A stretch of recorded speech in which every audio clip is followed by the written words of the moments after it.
you today? How are you today, Duncan? I'm great. Yeah. How was your day? What did you do today? I went to school today. Yeah? What did you like at school today? What was nice? The only nice thing is that we are going on a trip tomorrow in the school. Oh, nice. And where are you going? We're going to somewhere where there's a lot of vegetables and other plants. So like a farm type thing or a factory? It's kind of like a farm. I don't think it's outside though. I don't know. Okay. All right. Well, that sounds fun. My daughter's going to a museum, but her school is funny because I had to sign a permission slip, like sign it. And I'm like, okay, so when are you going? They're like, we haven't decided yet. What? I'm like, this is very Paraguayan. They do everything last minute. And it's hard because then she has to have someone go with her because it's the young one. So she's 4. She can't go on a field trip by herself. But they won't tell me what day it is until maybe 2 days before, 3 days before. And then they're like, yeah, we're going Thursday. And I'm like, I have to work. They're like, oh, okay. And I don't. Now, Ivanka, one time I took off of work in advance to go on the field trip because I was excited. And then the day before they decided to change it for no reason. Just, it's better next week. So then I didn't have work and I couldn't go. So after that, I'm like, you know what? I'm not going to take off for it because I don't know what's going to happen. Do you have any plans for this weekend? Are you going to do anything fun since I'm not going to see you this weekend?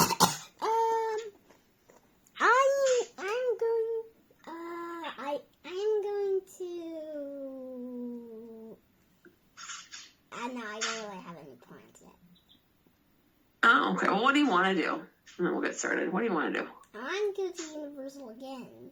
And again and again and again and again because I went there like a 1,000 times already. Oh, I miss going to a theme park. That would be nice. Actually, I'll see you this weekend. All right. Well, let's go ahead. We are going to continue. We talked the last lesson about space, right? Star. Now, the first part of this lesson is all about reading with expression, which you do very, very well. There's also a words per minute, but then we get to do something fun I like, and that is breaking apart words and why they mean what they do. So, read the statements about reading with expression. Tell me, do you agree or disagree?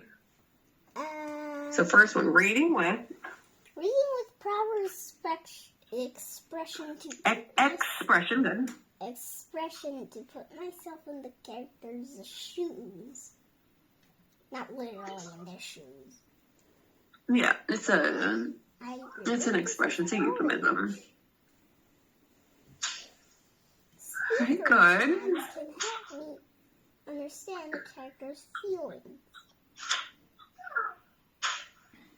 I don't know what speaker tag is. That's the funny thing is we haven't gone over that yet, so I don't know why they would put that in there. But it's just a way to add additional information about a character that's maybe not in the story. So when we look for specific words that are related to the speaker. So we could probably say no. All right. Remember, this is for a play. All right, a play. For stage directions. Okay, stage directions can help me understand the character's feeling in a play.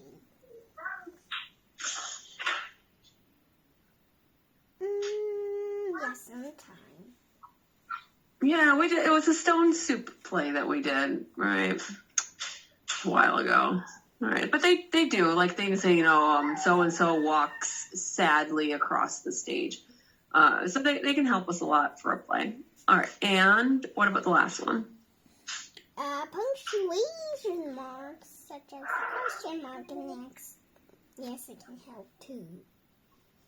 Exclamation mark can help too. 2.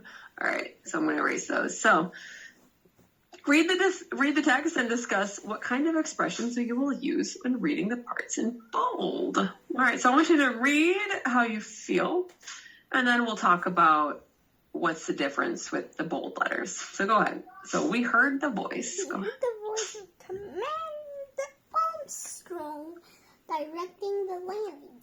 Forward, forward, he said.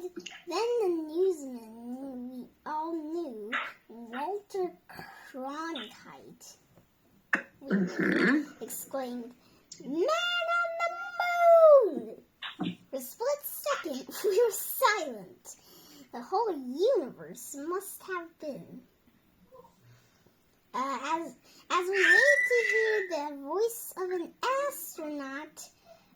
As we waited to hear the voice of an astronaut, 240,000 miles away. Yeah, very good. So how are the words in black different? What do you think? What kind of expression would you read? Forward, forward, he said. And man on the moon versus for a split second. Yeah. Yeah, so it's words that people said in the first paragraph, and then it's like they're words that our author thought, and it helps us. All right, so we're going to listen to the audio, and I think you did a very good job. So let's listen. We heard the voice of Commander Armstrong directing the landing. Forward, forward, he said. Then the newsman we all knew, Walter Cronkite, exclaimed, "Man on the moon."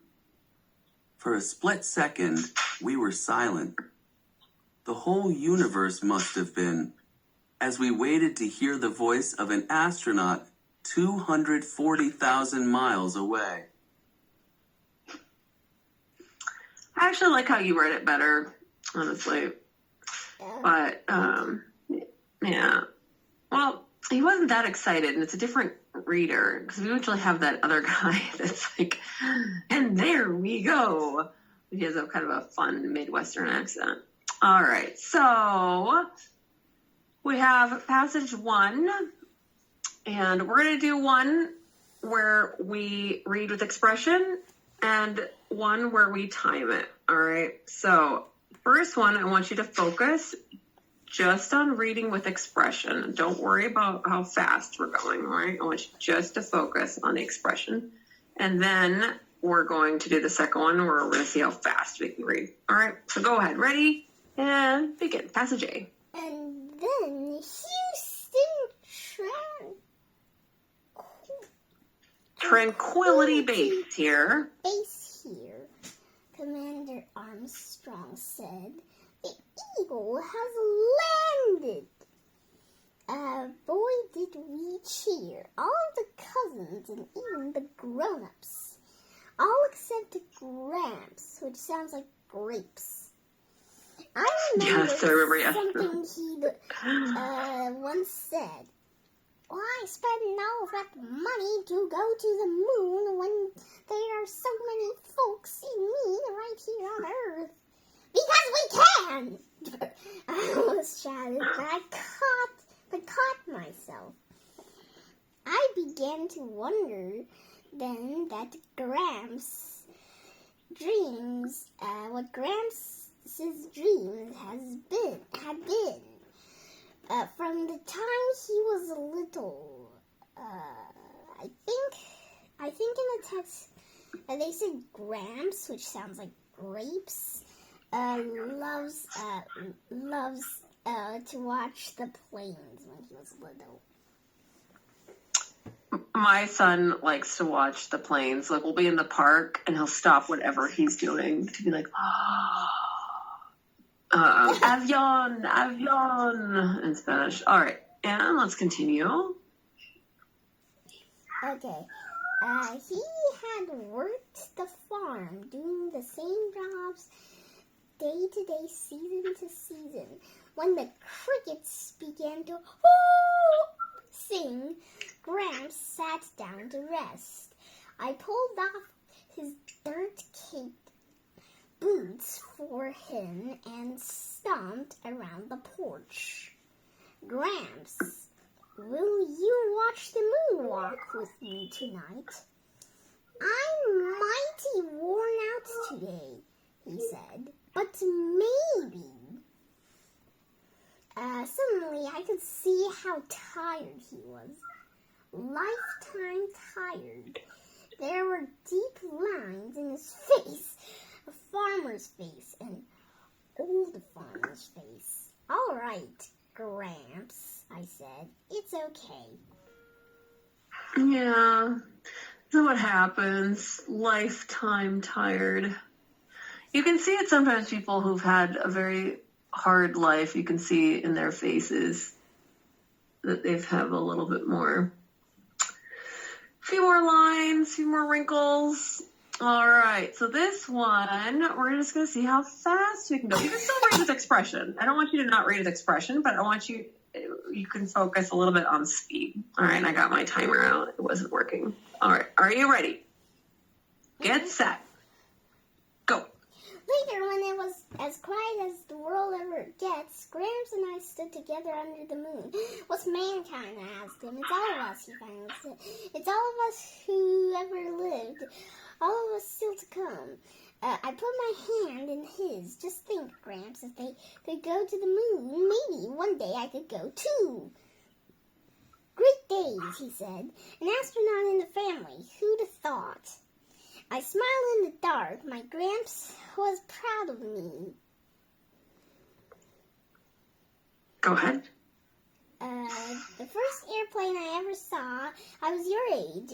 It was right over yonder, Gramps said, nodding toward the cornfield. That was something to see. A sigh in Gramps' voice made my heart squeeze. Keep on dreaming, May, he said. Just remember, we're here now together on the prettiest star in the heavens. Being star. Yeah, okay. Gramps had looked to the moon all of his life. It told him when to plant and when to harvest. And once upon a summer's night, it told me to dream. Good. All right. So you reached 1 minute at 1:53. So very good. It's much faster. 1:53 word per minute. And the whole passage was 1:15:74. All right, very good. So I think, what do you think he's referencing that we're on the prettiest star in the heavens? What do you think that means? They're not on a star. So what do you think that means? That means they're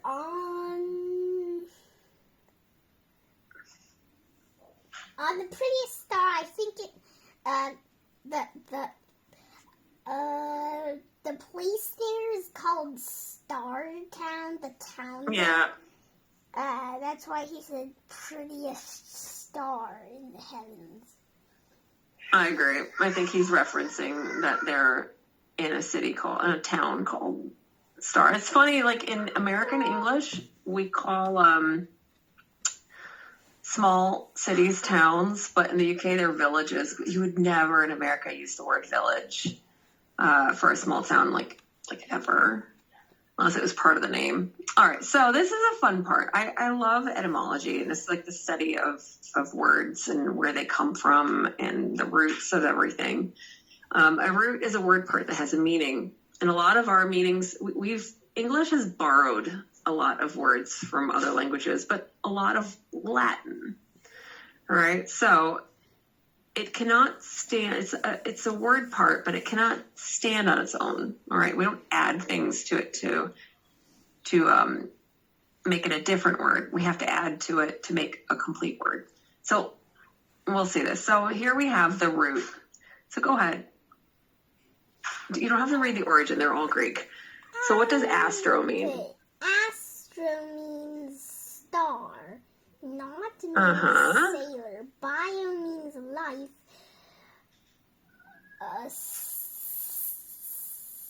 I'd say cycla, or cycla, because you can say you say them both depending on what word it is, but we can say cycle. Okay, Circle. Cycle is circle. Yeah. Re again, micro, small, logy, a field of biology. Yeah. Okay. So the reason I said it could be sickle as well, because this word is cyclical. We wouldn't say cyclical. We'd say cyclical. So we'd say cycle if it's like a bicycle. We'd say cyclical if it's something that is a circular, cyclical. So what's cool here is, look, we have astronaut literally means star sailor, right? And we have biology. What does biology mean? Biology The study means of a field of study of life.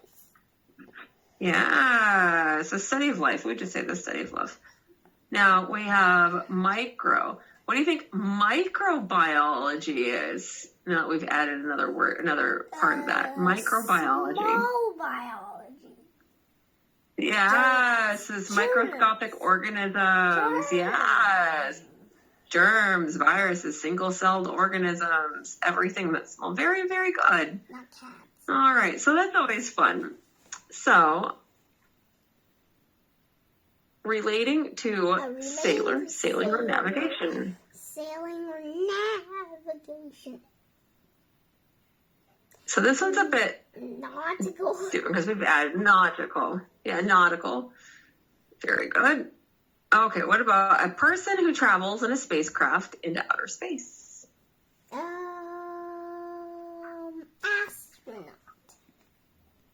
Astronaut. Good. Yeah, space sailor. Star sailor. Very good. All right. Now, to make something new from something that has been used, we're going to use re.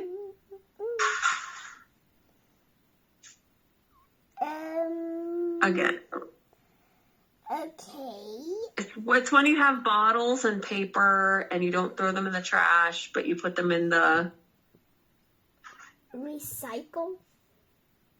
Yes, you recycle them. All right, so we talked about this one. A science that studies extremely small forms of life, such as bacteria and viruses.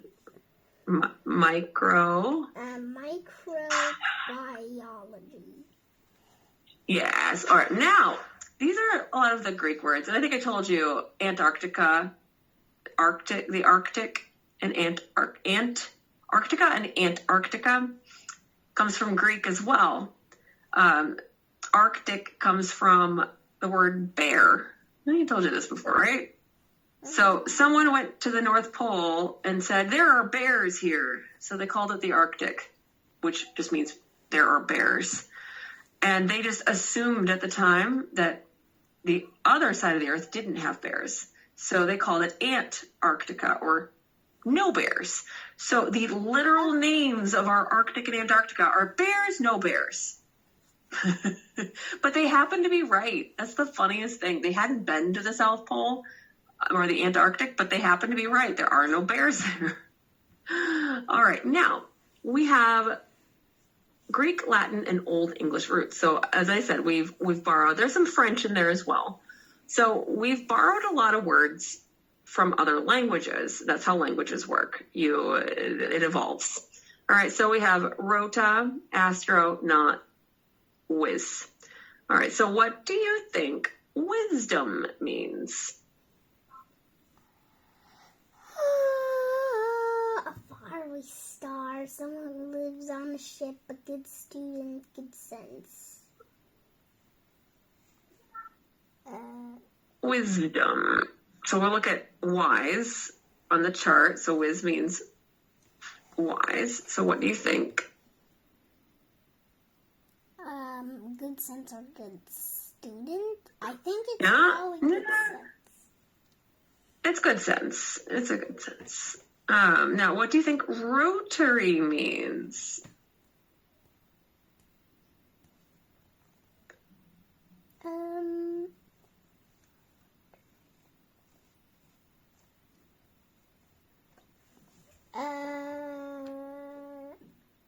Something that turns like a wheel. Very good. Very good. All right. So let's go ahead. We're going to continue. So sometimes the roots are spelled different as they are in the original language. So we have clamare. We would pronounce that with Latin, and they pronounce everything. So it would be clamare. But we say clamor, right? Cred, like you're credible, like you're believable. Magnus, great. Phone, that's a good one. So you can hear that with audio phones, your phone. Solace, solitary, solace, and well, pleasure. So go ahead, let's read these. So I don't like being the center of attention because I prefer solitude. Oh, but I'm very nervous about giving a speech about space travel at the science fair. I was surprised at how loud the microphone made my voice. It magnified my voice to reach everyone in the hall. At the end of my speech, I heard a great clamor.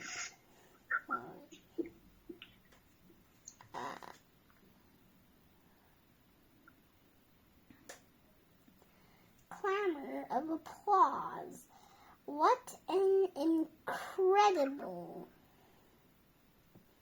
surprise. I was relieved that the speech went so well. Very, very good.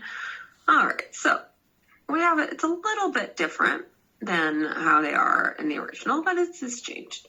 All right, so who is the first man on the moon? Do you remember who is the first man on the moon?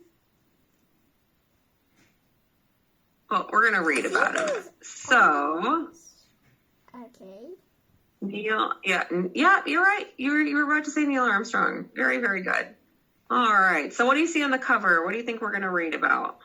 The first person on the moon. No. Yes, and who is that first person on the moon? What do you see in the picture? It's Neil Armstrong. Mm-hmm. Very good. It's NASA. Yeah, and what's the genre of our text? The genre of our text is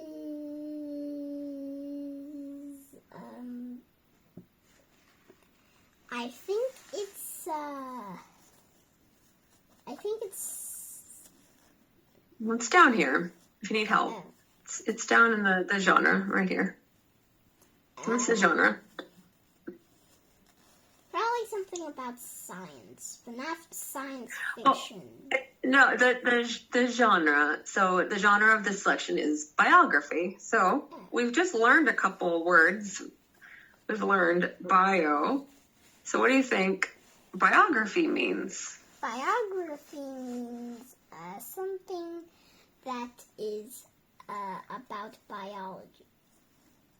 Biology is the study of life. So we have bio, which is just life, right? Ology is the study of. So we don't have ology here. We have graphy. So what do you think biography means? So bio is life, right? Mm-hmm. And this book was written about Neil Armstrong. It was written about his life. So what do you think graphy could mean? It means a life. Life in your life. No, not quite. Graphy is to write. Oh. Graph. So it's to write about a life. To write about a life.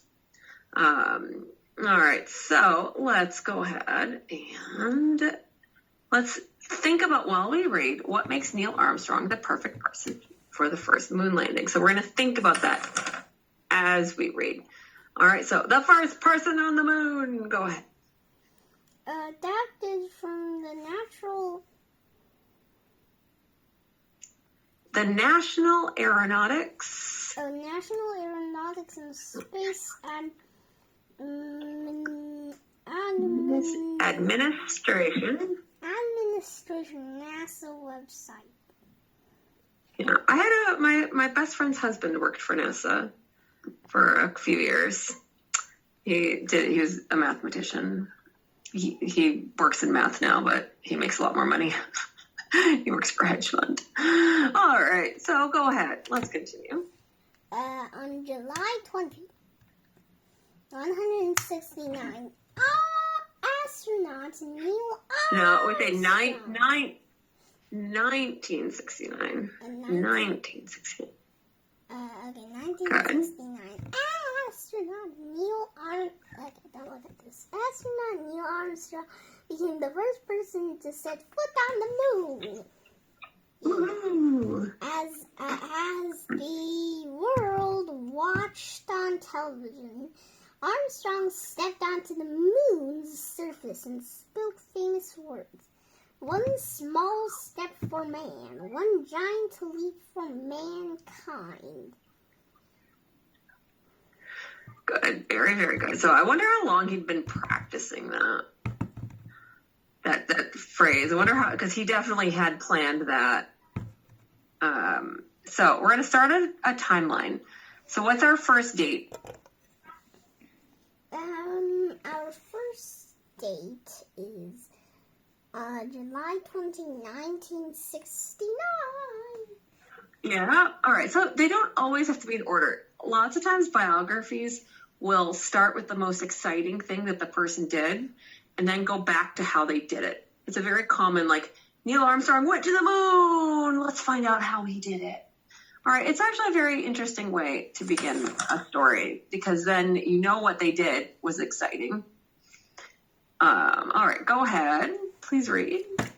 The right pilot for the job. This amazing day was the result of years of hard work. In 1961, President John Kennedy watched America to be the first nation to land humans on the moon and bring them back safely. NASA, I think it's NAS.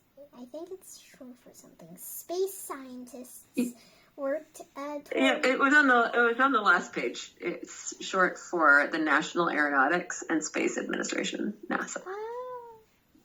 Okay. Yeah, so it's right there. Sorry, no, go back. All right, sorry, go ahead. NASA Space Scientists. NASA space scientists worked toward that goal for years. At last, they were ready to put people on the moon. Neil Armstrong was the perfect person to command this mission. Good, very good. So, what other date have we decided to add? What's the date you see there? What year? July 20, 1969. Oh, 69?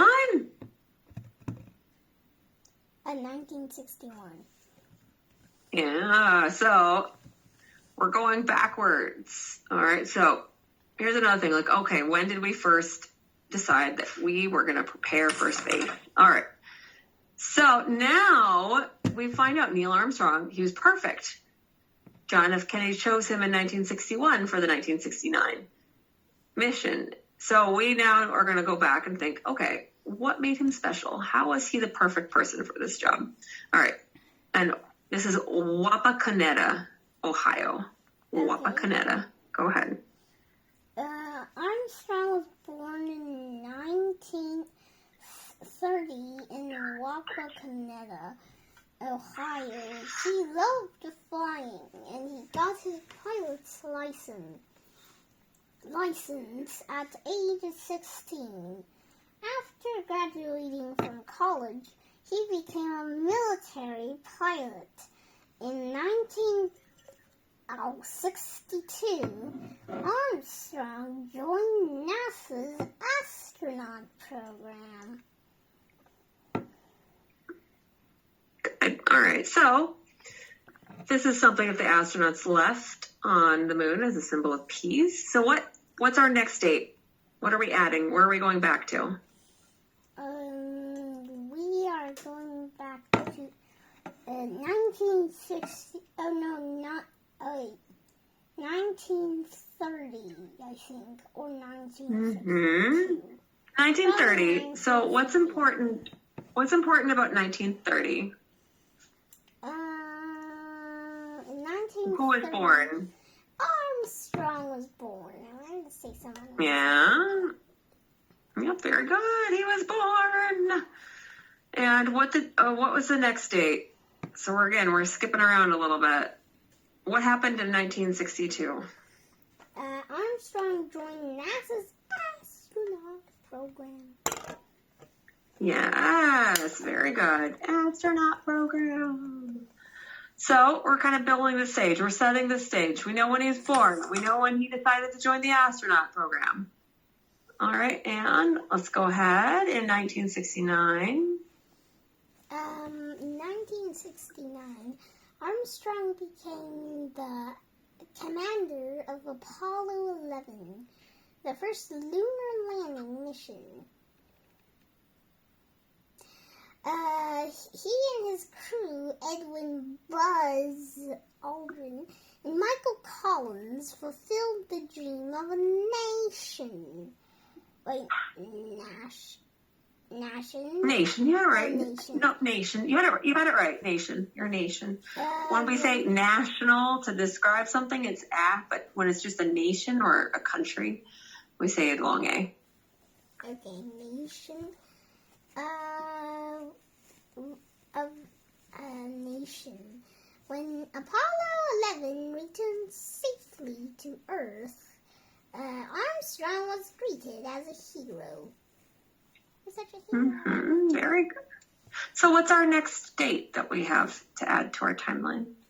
We have more information, right? 69. Mm-hmm. All right, very good. Let's continue.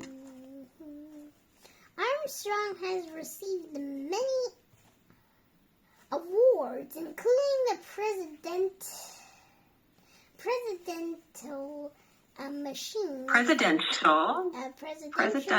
Medal of Freedom.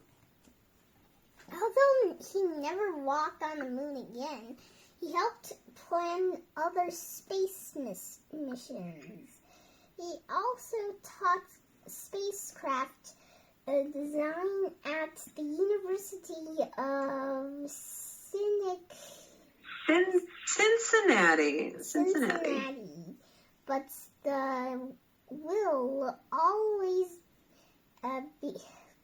he will always be remembered as the first person on the moon. Good. So what does it mean to be a hero? As heroes after the success of Apollo 11. Wow, why didn't I see that in China? It just looks like pollution to me. I look at that parade and I'm like, who's going to clean all that up? It's like the first thing I hear. It's called a ticker tape parade. We don't have them anymore because we don't want to pollute like that anymore. But they used to have little sheets of paper, like large confetti, and you would throw them out. It'd be a ticker tape parade. So what does it mean to be a hero? I need a hero.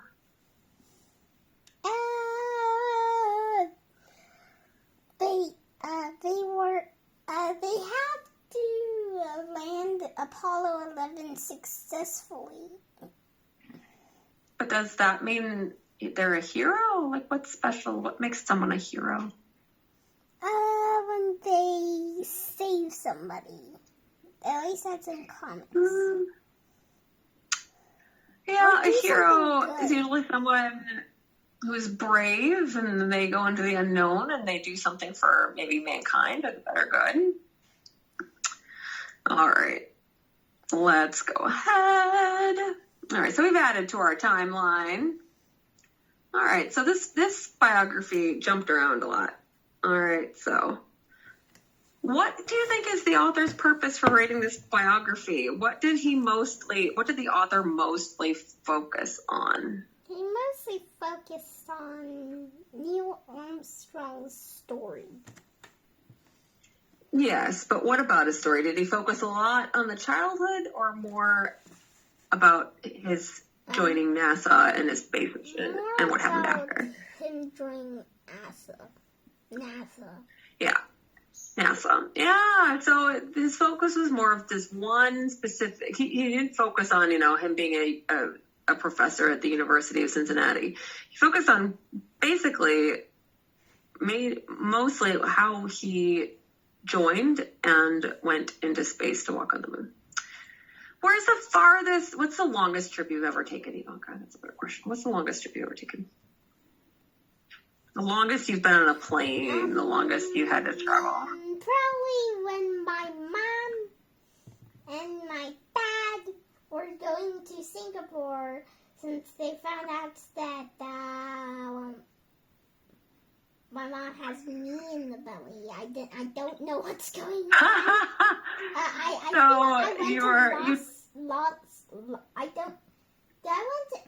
think I went to Los Angeles or somewhere. I forgot. Oh. Something lost. Yeah, Lost something. Yeah, I would say, let's see, I didn't travel at all with Kapu when I was pregnant, but I took Penelope, my oldest. We were in Cambodia. We went to Australia. I was in Malaysia. I had to travel a lot for work, so it was a lot.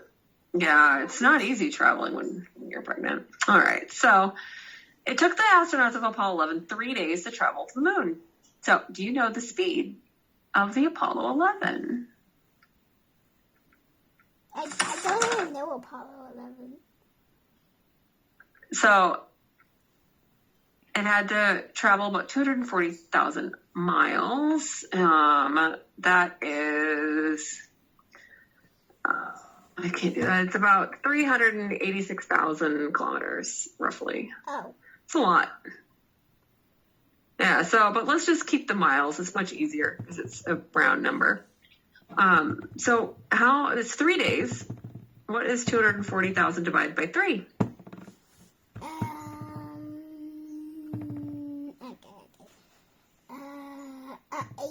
I think it's 8,000. Mm-hmm. Wait, not 8. All right. Yeah, there we go. All right, 80,000 miles a day. Very good. So that's our first word problem. That was easy. Now, this is their speed per hour. All right, so 3,333 miles an hour. But they're in space. There's no drag. All right, word problem number 2. I'm going to erase that part. So NASA has been planning to send astronauts to Mars. One of the biggest problems is its distance from Earth, 93 million miles. So how many days would it take to travel to Mars with that speed? So remember, our speed is, we're going to just keep with the imperial system. 3, 3, 3, 3. All right, so how many days would it take to go to Mars?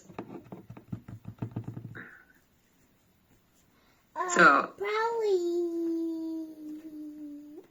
I have to know what date it is. I need to know how many days it takes to go to the moon to know how many days it takes to go to Mars. Well, it's 3 days to the moon. That's what we read. It's 3 days, and they had to travel. Then it's not that much. Scratch that. So That's almost, they can travel 3,000. Yeah. Probably. So 40. let's think of it. So it's to the moon. It's 240,000 miles. and they can go 80,000 miles per day. So another way we could do this is we could divide 93 million by 80,000.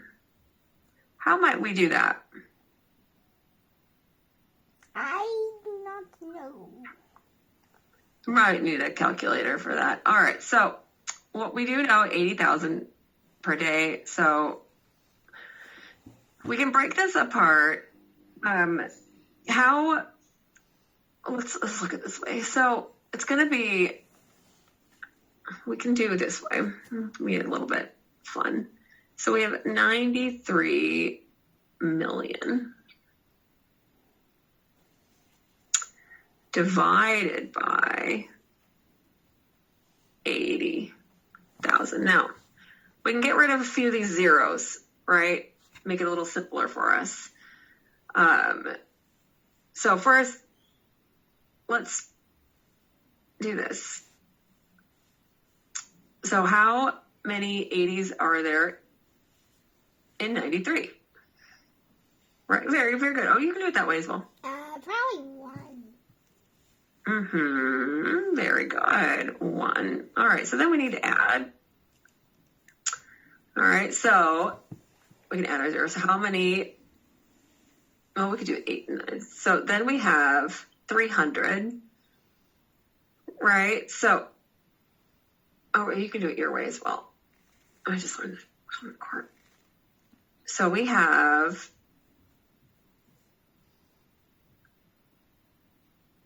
one, right? Mm-hmm. We can do it this way, and then all right. And we have 2 for the next one. 9, 2,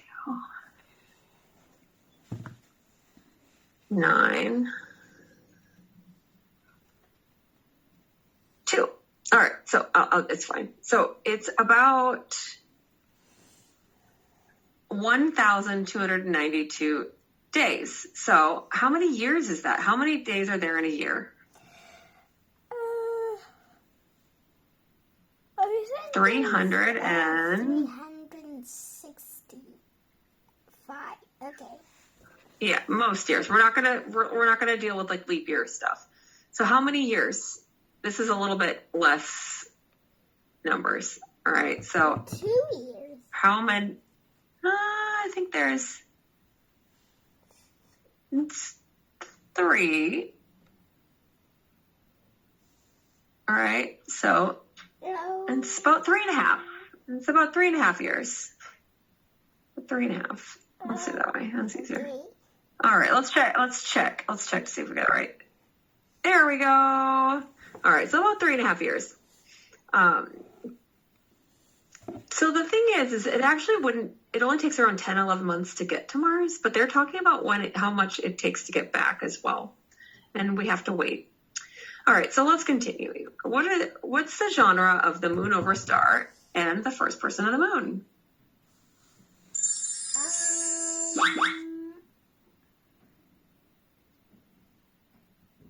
Do you remember?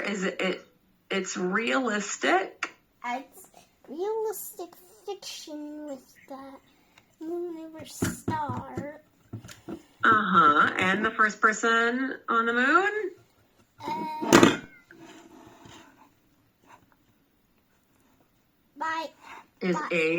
Biography. Yes, biography. All right, so let's compare these two. All right, so which parts? If we have event or fact. So go ahead. Which is an event or fact in The Moon Over Star or The First Person on the Moon? So go ahead. We already know that Neil Armstrong was born in 1930. All right.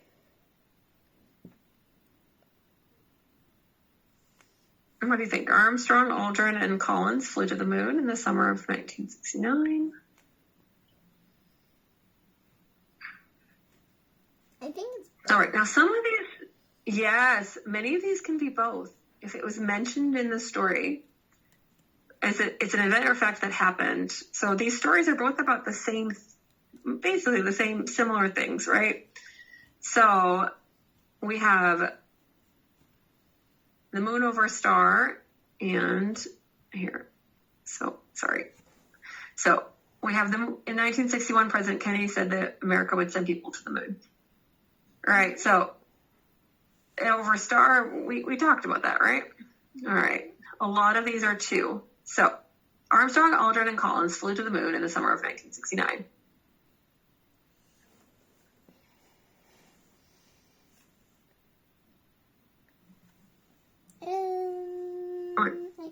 What do you think? Yep, good. Armstrong was the commander of the mission. They say Commander Armstrong. I guess that could be two. Yeah, very good. The first person to walk on the moon was Armstrong. The world watched on television. One small step for man, one giant leap from mankind. The astronauts placed a flag on the moon. We only talked about that in one of the stories. And the moon is 240,000 miles from Earth. We only talked about that in one of the stories. Which one? All right. Oh. So that I'm going to disagree with. This one should be both. We definitely talked about a little bit in the other one. All right, let's go ahead. All right, so go ahead and read the text and just take note that the yellow word, the colored words, are prepositional phrases. All right, so go ahead, just read and just keep in note the prepositional phrases. Ivanka, go ahead. It was a summer's noon in 1969. We built our own spaceship from scraps we found in the barn. We closed our eyes, imagining with all our might the rumble, the roar, and the force of the Saturn rocket blasting the spaceship into the stars. Then we were rushing through space at 25,000 miles per hour.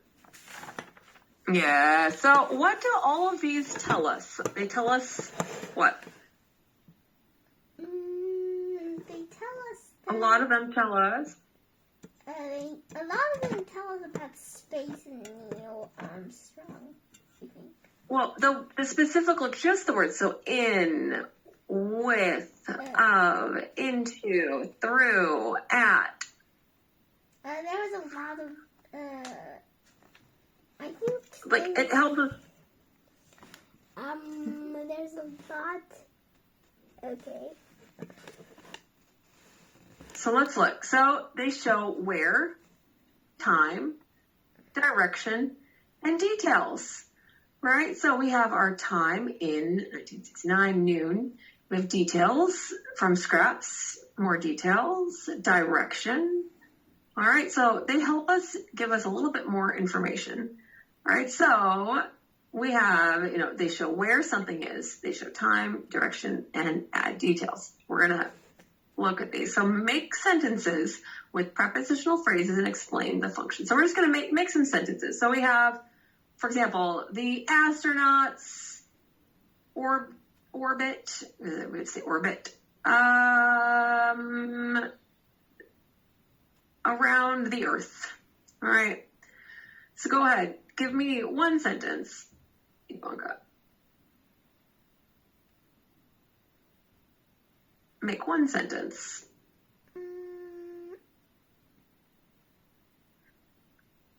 So the moon rises up high. So if you pick one, just make sure that the verb subject agree.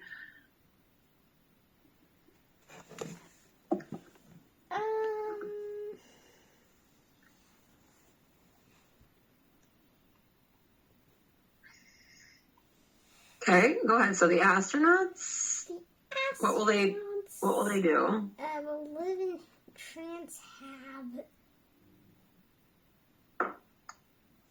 Maybe during their mission. with disappointment. What? I just saw that one. With disappointment. Oh, all right, very, very good. Oh, okay, Ivanka, let's go. All right, so what does it take to explore space? Our last question of the day. What does it take? What do we need? It takes a space What? suit and courage and Yeah. and a spaceship Yeah. and a space shuttle or something. Yeah, courage and education and tenacity. All right, very, very good. All right, Ivanka, that is it for today. Good job. Have a wonderful week. I will see you on Saturday. Oh, wait. All right. Wait. What's up? Oh, okay. It's Saturday. Got it. Yeah. Yeah. Okay. See you. All right. Thanks, Ivanka. Bye-bye.